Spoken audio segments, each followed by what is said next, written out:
Beautiful souls, do you have a prayer request or want us to send you healing energy today? Would you like us to be praying for your friend or loved one? If this is you, go to worldslargestprayernetwork.com to submit your prayer request. And while you're there, please sign up to join our team of prayer warriors. The angels say prayer not only opens you to miracles, raises your vibration, and helps you heal, but the more you pray, the more God's presence is felt on earth.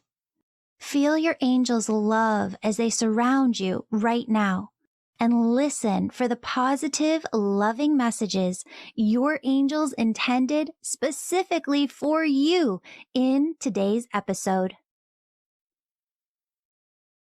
Hello, beautiful souls. Welcome back to the Angels and Awakening podcast. I'm your host and author, Julie Jancius. And today here we have Teresa from North Dakota. She is just such a beautiful, radiant soul. And she's got so many stories of just hope and love to share with you today. Sign stories. As you'll come to find out, she lost her husband. And so I just wanted you to have that information so that you know these stories are just so touching. And Teresa, I'm so sorry for your loss, but I'm so happy that you're here with us today and just willing to share with everyone. Thank you, Julie. I'm really excited to be here. Really excited. Yeah. Oh, good. Yeah, I know you're an angel member, so I'll just have you take it away and share your first stories. Awesome. Like Julie said, my husband passed away five months after we got married, actually, and so a lot of my stories include him big time. When he first passed away, I went to my daughter's for a while, and she lives in Minneapolis, St. Paul. And so I was kind of dreading my drive home. It's a 7-hour drive for me. And she said, "Oh, let me put some podcasts on your phone, Mom." So she puts these podcasts on, and I listened to them on the way home. And you weren't on there yet. But the next day I got on my elliptical machine and I just hit my podcast button. And there you are. And I'm like, well, who is this? So I just hit the button and it started to play. And it was the episode, Julie, that it was like, all of a sudden you were just gone. And I'm like, well, what happened? Keep going, please, And you come back and you go, well, 10:33, if 33 means anything to anyone here, that was for you. And I almost fell off my elliptical because I didn't know how I got you on there. And 33 was my dad and my basketball number. And we were so connected. And so then later on, I have a person that I talked to, and she verified that my dad got me to you. And that's how he let me know that it was him. That's so amazing. Yeah, I thought it really was cool. Yeah. I love how they work, and just they're always bringing people in different ways. And that's so beautiful. I love that. Okay, so I'm going to let you continue. Okay, and you can't make that stuff up. You can't make it up. It just happens. And having it verified was really just like awesome for me. But anyway, so, and if anybody has not listened to your podcasts, please, they're awesome. They are so awesome. I love them. Oh, but anyway, so yeah. Another trip back from Minnesota, I was driving, and I'm not used to driving anymore. He drove all the time, or we flew because he had an airplane and we flew everywhere. And so I got up early and I'm heading home on Sunday. And I just looked up and I said, "Oh, Pete, I just need you to be with me today. I'm so tired. I can hardly keep my eyes open." And he had a tattoo of a bald eagle on his shoulder. And just as I said that, a bald eagle just came down and went right in front of my car and then back up. And I went, no way did that just happen. In Minneapolis. I'm in Minneapolis, St. Paul, in the middle of a city, and that's what happens. I just couldn't believe it. But crazy. So then, isn't that crazy? Yeah. And so that I'm driving. I'm almost to Fargo, North Dakota, which is about 2.5 hours from where I live. And I'm like, man, I need you here. I'm getting more tired again. And poof, there, another one right in front of my car. I was like, you're kidding me, right? That did not just happen, but it did. A second eagle? A second bald eagle went right in front of my car. And I'm like, holy cows. I know he's with me then. I absolutely know he's there. That's amazing. That's amazing. Okay, Teresa, I'm going to have you keep going. Awesome. So there's another one, and I was again in Minneapolis, St. Paul, and I need to go there more because I get so much when I'm there.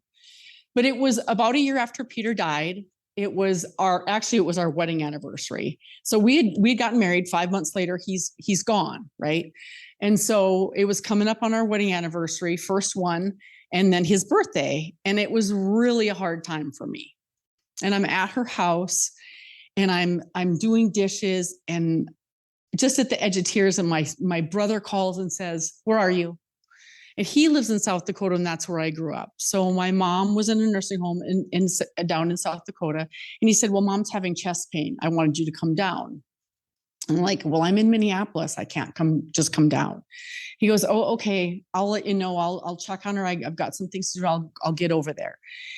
At about the same time, my sister is in Bentonville, Arkansas, and they're pedal biking with 2 other people.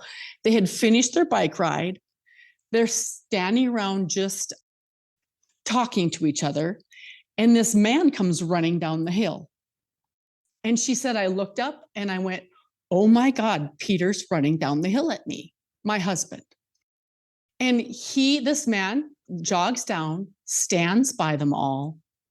And he looks at my sister and he kept just smiling and shaking his head. And she said, it was weird looking at him. Every time I'd look up, he'd smile and shake his head at her. And they just kept talking. And then she turned around and they were going to leave. And she turned around and came back and he was gone. And she said to all the guys, "Did you know him?" "Nope." "Did you know him?" "Nope." "Did you know him?" "Nope." So she's pedaling home and my text messages start coming. "Mom's having chest pain. They're going to give her nitro. We'll tell you later what's going on, but just so you know, she's having chest pain." And she pedals her way home, and she gets home and she said to her husband, "Did you see that guy that came down the hill?" "Yup." "Who did he look like?" "Peter." And so she goes, "We're going to South Dakota this week, so you might as well get yourself ready because we need to go home." And for 11 years that Pete was in my life and in my family, every time my sister came home, which was pretty much every July, she would say, "I don't want Mom to die alone, and I want to be there when she dies." And Kathy doesn't remember saying that, but she said it all of the time because our dad died alone and she hated that. And so they come home, they get this. It was Sunday when Mom had chest pain, and she was good Sunday night, no problem. She was sitting up just smiling, no big deal. And so we told her that, and they get home on Wednesday night, go over to the nursing home on Thursday, and have the most wonderful day with my mother. And Mom didn't always know who we were, but you had to convince her who you were. And then, she would just had a great day. In fact, at one point she said, "Where are you two staying?" And my sister just launched herself into her bed with her. And she looked at my brother-in-law and said, "She can't stay here. You're going to have to take her home." So she was hilarious that day, besides just in a good mood. And they laughed. And Kathy asked her about her childhood and all this just wonderful day. So they leave at about 4:00. And Mom said, "So do you think you'll be back in the morning?" And Kathy goes, "Oh, well, we can be back in the morning." Next morning, 8:30, she got a phone call. "Your mom is having a massive heart attack. You're probably not going to make it over here." So she got in the car, drove the 13 miles, and then called me. And Mom made it till about 2:20 that afternoon. I got there at 2:30, and it was okay for me. I had made peace with the fact that I wasn't going to make it there. But I sat there I was holding Mom's hand, and we were just, taking her in and letting her just rest peacefully. And I said, why did you come home? What possessed you to come home? And she goes, Peter got me here." And she goes, "But I don't know that I believe in that." I said, "Come on. Every time you saw him, he heard you say, 'I don't want her to die alone, and I want to be there.' And he got you there." So. Wow. I'm just still like full body chills over here. I think There's something that you touched on that the angels like highlighted and circled. So I want to go back to it. You had made peace with not being there, which was the right decision for you. And it lined up so perfectly because I don't know if we're able to admit it to ourselves sometimes, but sometimes the feeling that I feel in some of my clients is I just can't do it, Julie. Like I just can't be there. Like it's too hard to say that final goodbye. And I think so often we make an assumption that we have to be there or that they want us there. And for your sister, it was the right thing for her to be there. And she needed that for her soul, for herself and her spirit. But your spirit needed something different and you honored that. And I think that there are people listening to this podcast who need to know that there's no shame in not being there. And there's no shame in making the decision and the call that's right for you. I agree with that. And part of it was I had just felt my husband's heartbeat for the last time under my right hand, like 5 months before. And I mean, I'm a nurse, so that would have been okay if I would have made it too, but I just knew that it was okay. And I knew my mom would be okay with it. I knew she would in my heart of hearts. I just knew she'd be okay. Yeah, I love that. And I think that there's just people who beat themselves up. And I'm so surprised all the time because it probably happens once a week or once every other week where someone will say to me, "Hey, Julie, will you let my loved ones on the other side know?" Da, da, da, da, da, da, da. And I think, do they still not know that they're here? They're not with me. They're with you. And because I'm next to you, I can tune in, but they're not with me. They're with you and they always have been and they always will be. Everything that you say that you intend for them to know, they know. Agreed. I totally agree with that. I mean, I have told Pete I would like a field of daisies in my bedroom, and I will literally wake up to a field of daisies in my bedroom. It's the craziest thing. They're not like you would see them real. They're almost like they're computer generated, but it's green and daisies. And I just smile and I go, thank you so much. And poof, it's gone. So I know he's there. Yeah.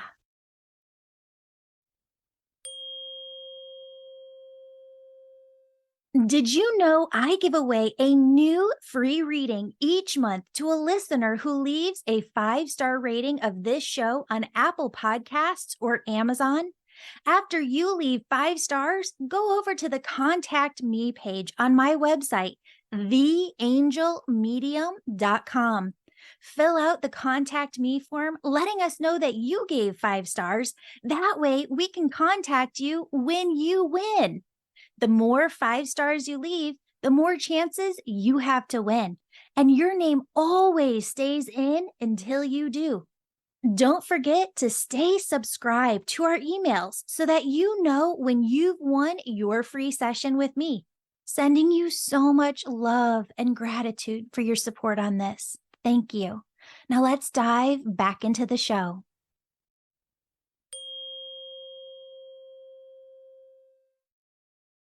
And people just need to realize they are there with you.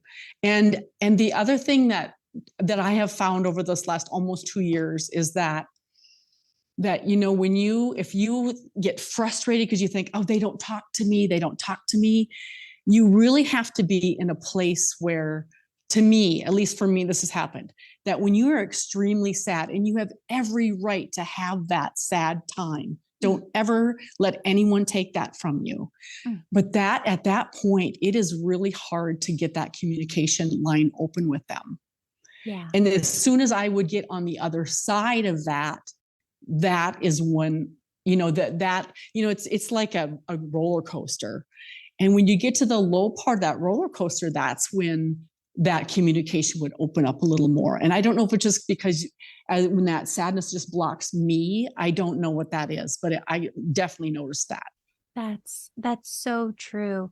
There's a point at which we come back to our soul self energy and reconnect with our own energy, our own consciousness, our own alignment. And I'm kind of writing about this part in the book because it feels like a cycle to me, my intuition, and I'm writing about the various intricate parts of intuition and how we cycle through it. But there's always this end point of rest and coming back home to ourselves. Yeah. And it's through that we're really able to hear. Yeah. Yeah. Yeah. Mm-hmm. I have another one. I can't wait to hear it. I know this one was this is one of the last ones and again, it happened in Minnesota of all places. So I own the home that my daughter lives in Minnesota. So I've been doing some work on the house. And so I went down to change out a light in the mirror in the bathroom because I'd had this done and forgot to have them do that. I thought, I can do it. And we have a home in South Dakota too. It was our family home that my sister and I. So I have this bin of tools. And of course, there's a cordless screwdriver in there. And Peter loved his cordless drills and screwdrivers. And I kept myself a set. And I had that in that bin. And I had it out in my daughter's garage. But I have this trusty screwdriver that I love because it doesn't have to be charged. And it's got a Phillips and a flathead. And I don't have to worry about anything else. I got exactly what I need right in my pocket, right? So I'm going to take the light down, take the bulbs out, send my daughter downstairs to flip the switch in the breaker for the upstairs bathroom. And she went down there. And while she was down there, I am taking the screws out of this light. And I hear, where's the cordless screwdriver? And I look up and I said, in the garage. And she goes, Mom, who are you talking to? I said, I have no clue. But they just asked me where the cordless screwdriver is. And I thought, well, I know who that is. And then she comes back upstairs and I'm just getting to the wires. All the bulbs are out, I'm getting to the wires. And I hear, check it. And I said, check it? She goes, what now? I said, give me a bulb. Put the bulb back in as it's hanging there. Flip the switch on. The thing was still live. The whole breaker box is mismarked. Oh my goodness. I can't even believe that. But you heard it like auditorily within you, like, check it. Clear as a bell. Clear as a bell. Wow. As clear as it was when they said, where's the cordless screwdriver? And I'm not an electrician, but I don't know what would have happened to you. You would have gotten electrocuted, right? Yeah, I would have had a jolt. That jolt probably would not have killed me, but the fall may have. Wow. Yeah, the fall off the ladder may have, because I probably would have fallen off the ladder. Oh my goodness. Teresa. I know. Wow. I know. So I know you have a couple other stories. I want to chat more, but I also want to know, did you have more to share on this? No, that's the end of that story. Okay. And is there another one? I have two. And one of them happened before Peter died, where I would see, I don't, my angels they must be giving me these messages, but when he was alive, we had a cabin in the Black Hills of South Dakota. So we snowmobiled all the time. And we were snowmobiling and we had gotten so much snow that us with the trail sleds couldn't get off trail much because we would just sink into this deep, deep snow. And so the guys were going to go up and over this big hill with their big sleds. And three of us gals and one of the guys, we went back to this restaurant. We were going to head back there. And our sleds were all running, our helmets were on. But I had turned and I said, goodbye, Peter, I'll see you later. Just, I don't know why even I said it, because he couldn't hear me anyway. And just as I said that, I could see myself sitting in that restaurant. And in walks this guy that was with us. And he says to me, Peter's here with you, right? And I said, no. And then boom, it was gone. And I'm like, I turned back and looked back and thinking, that's not gonna happen. So we're sitting in the restaurant and I did not realize it, that where we were sitting was exactly where we were sitting in my vision. I mean, it was exactly the same spot. And I look up and here comes Chris. And he looks at me and he goes, well, Pete came in, right? I said, turn around and go out and try again, Chris, because I don't want to hear that. Yeah, he was stuck out in the middle of nowhere by himself. So yeah, it did happen. So that's so wild. So was that he got stuck on the snowmobile? Uh-huh. Wow. Mm-hmm. But I saw that whole thing play out, and I just kind of shook it off. Just like hours before? It was about 45 minutes before. Mm-hmm. Wow. Mm-hmm. So this is so interesting. I would love to work with scientists to test this and understand it, because we talk about deja vu, which there's an element of the same energy. You can actually tune into this energy yourself when you start to tap into your soul self, your highest self, God energy, and understand your gifts, your talents, your reason for being here, how you can express those to the world. And you start to get these visions within your mind of things that you can do. And oftentimes they're lofty things, right? And so people think, oh, well, that's just wishful thinking, or that's just my egoic mind coming in. But it's not. Like, spirit has a very specific way to communicate with us that keep in the boundaries of the laws of the universe in order to function as this all does here. But part of this too is premonition, that you can have premonition. And I've had it before too, but it almost feels like deja vu. And then I've known a ton of people who dream premonitions. And I don't want to scare people, because the angels just said, as you say that, Julie, tell all the people who are thinking to themselves that negative dream that I had, Julie's saying that that's going to come true. No, that's not what I'm saying. I don't believe that they bring through negative messages. The loving, positive messages, you can have premonition in there too. You know how, and this is what the angels are like pulling from my mind and handing to everybody who's listening. You know how when you said you were on the ladder and the jolt might not have killed you, but the fall could have? Sometimes we hear something that we could go, okay, well, Julie, that seems negative to me, but it's not negative. It was a guidance, right? Check it. And we get those two sometimes with premonition, that it's not a negative message. It's a be careful of this. You know, when you're driving and you're just doing too much, or you're going too fast, or the kids are talking in the back seat, and then your stereo's blaring, and it's a lot of traffic or big commotion, and you're trying to get somewhere. There can be a lot of distraction, especially in my 41 years now. Like, in today's day and age, there's just tons of distraction everywhere. And so I feel that the angels are doing more now than they ever have before to work through some of that distraction. And it's not a negativity, it's a guidance. Slow down. You're going to need to know this information. Like, stop going so fast. Listen to us for a sec. We got to guide you in this way. And it really does aid our lives, benefit us, benefit the people around us when we stop and tune in.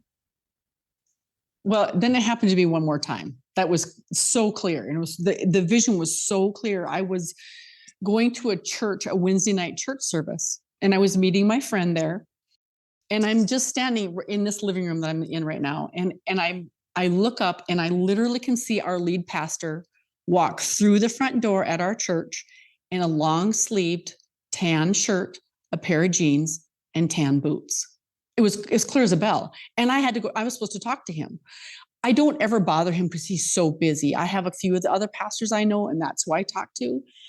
And I'm standing there waiting for my friend at the door. And oh my Lord, here he walks in the exact same outfit I saw him in.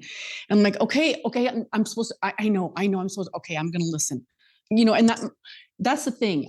You have to listen to it, right? If you don't listen to whatever, who or whoever, however you get this premonition.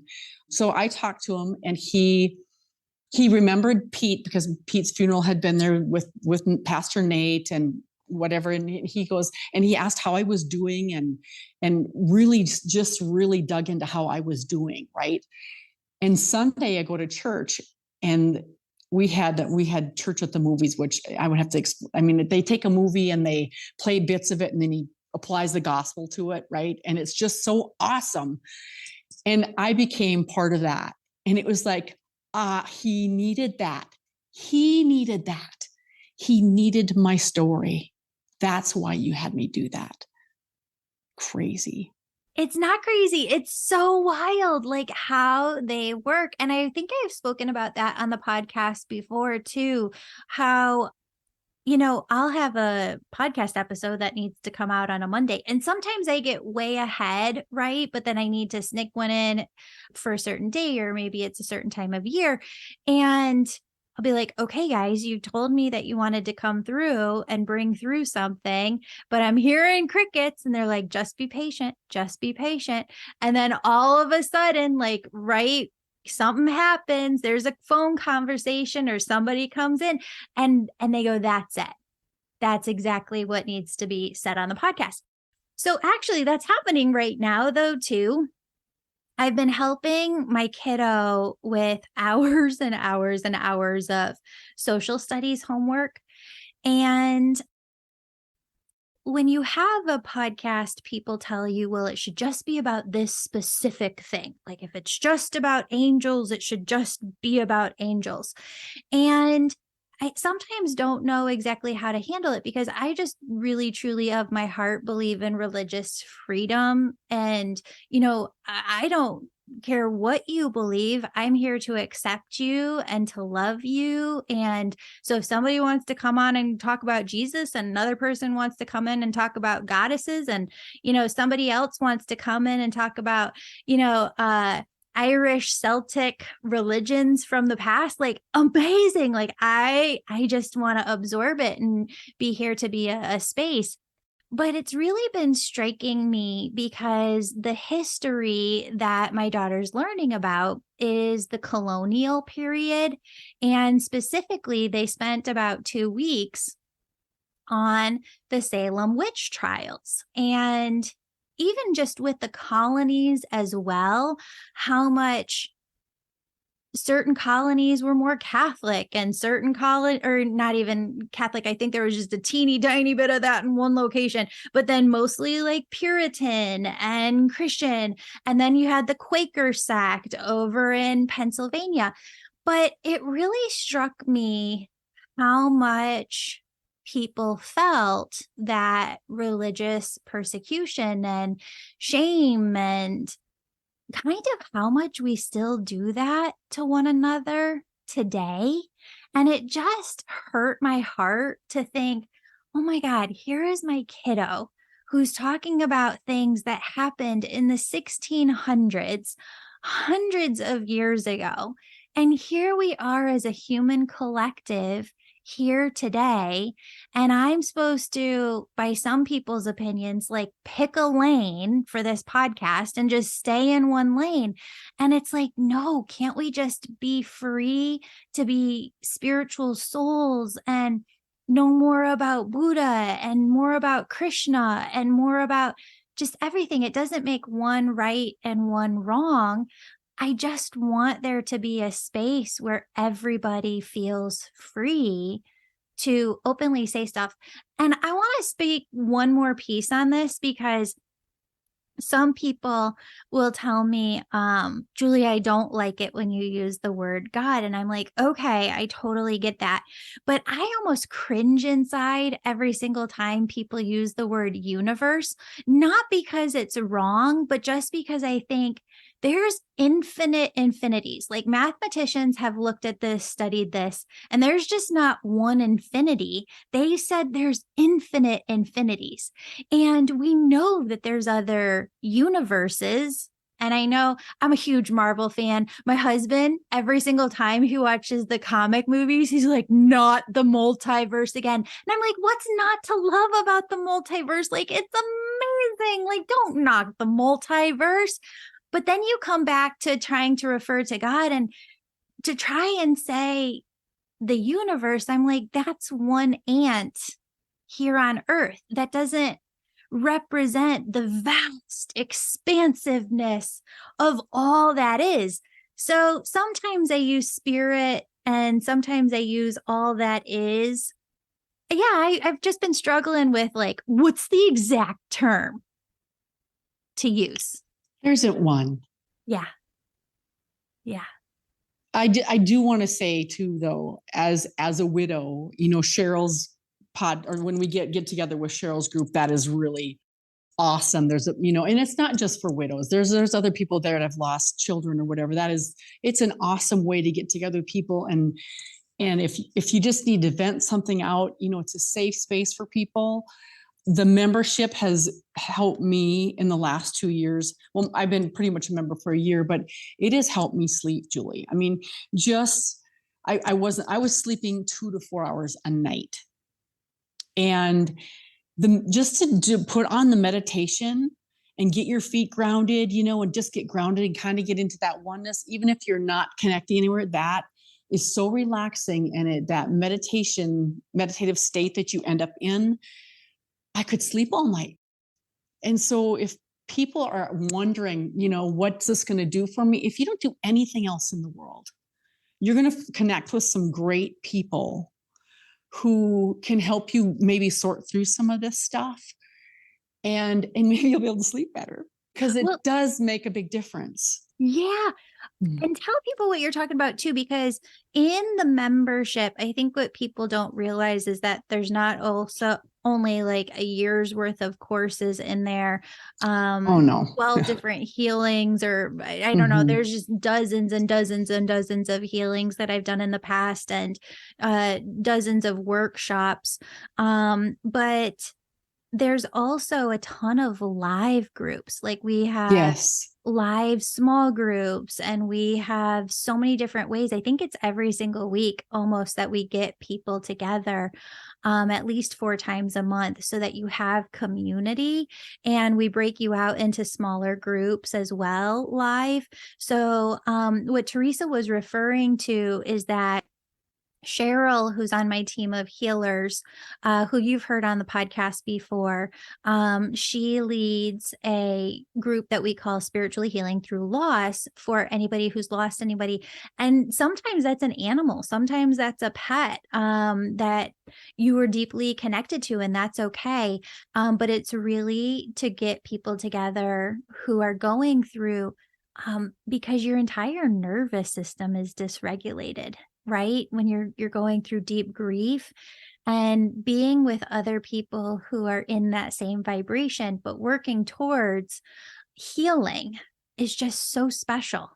Absolutely 100%. And she's so good about directing people and helping people get to that space. Yeah, it's been really, really positive, I have to say. And I haven't said this yet, but and I haven't checked the numbers exactly. And I know that I don't talk about this enough, but my husband and I have had conversations like, we are just here to give as much as we can. We were able to give over $200,000 this year. And that's in money, goods, services, and everything through the business to get people the help that they need, to pay for different things for folks.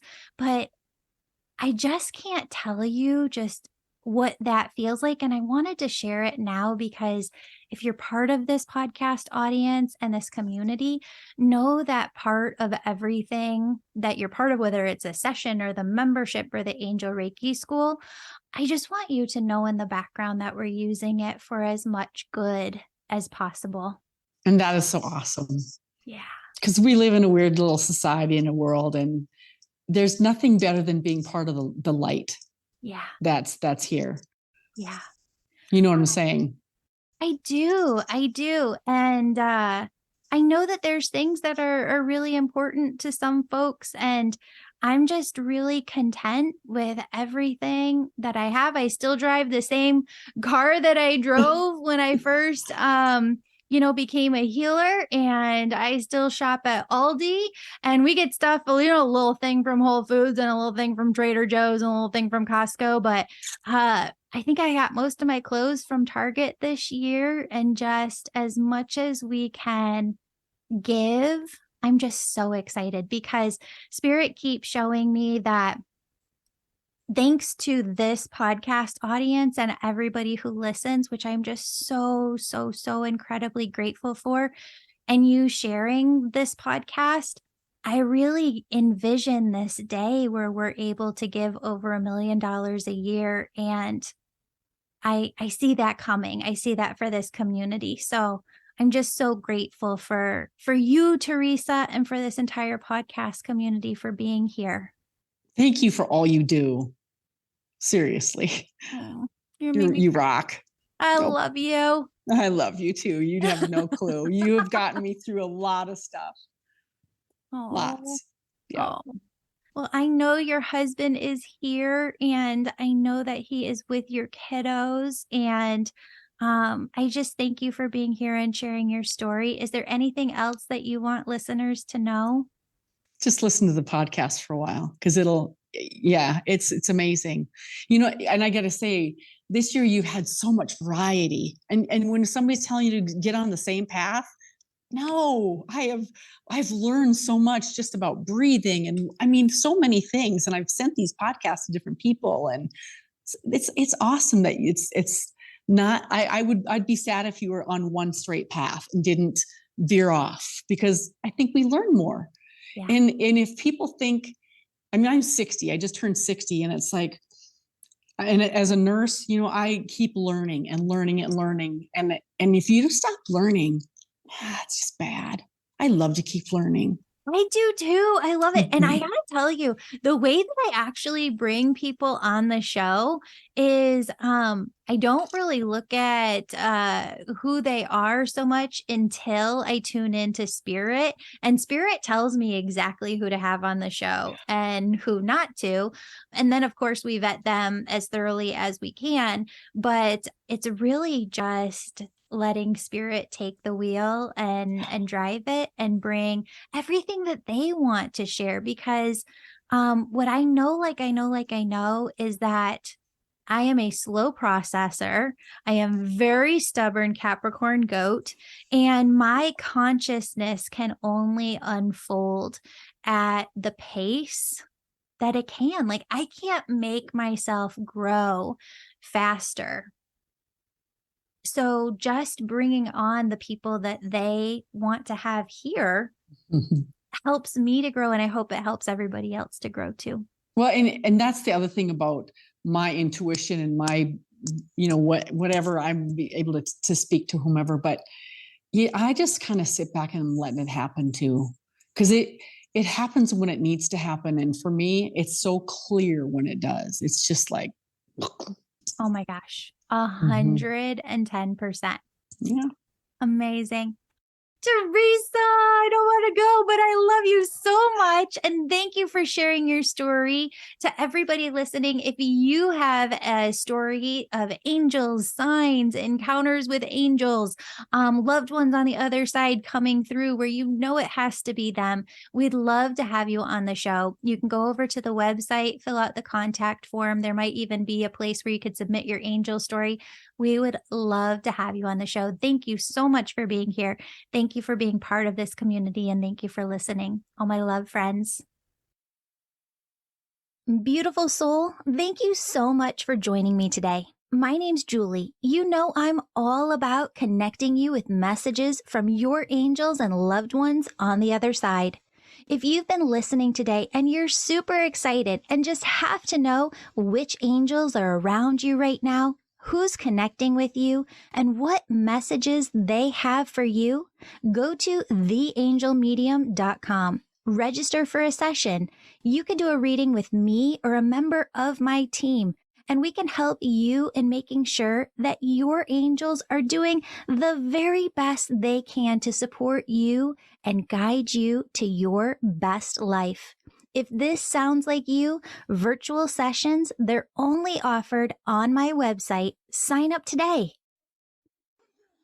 And if you're the person who's really excited, you can sign up for my Angel Reiki School to become a certified angel messenger. That's for the healers among us who feel called to grow their intuition to the max and serve humanity with their gifts. You'll learn Reiki, mediumship, how to deliver angel messages, and how to get clients. That's the Angel Reiki School at theangelmedium.com, or DM me on Instagram at Angel Podcast with any questions. Before you go, connect with your angels by placing your hands on your heart. Take a deep breath. Imagine a doorway filled with God's unconditional love is right in front of you. Step into that love and feel it as it fills your body, chakras, and auric field. Now ask your angels, what would you have me know today? And open yourself to the positive, loving messages they have just for you.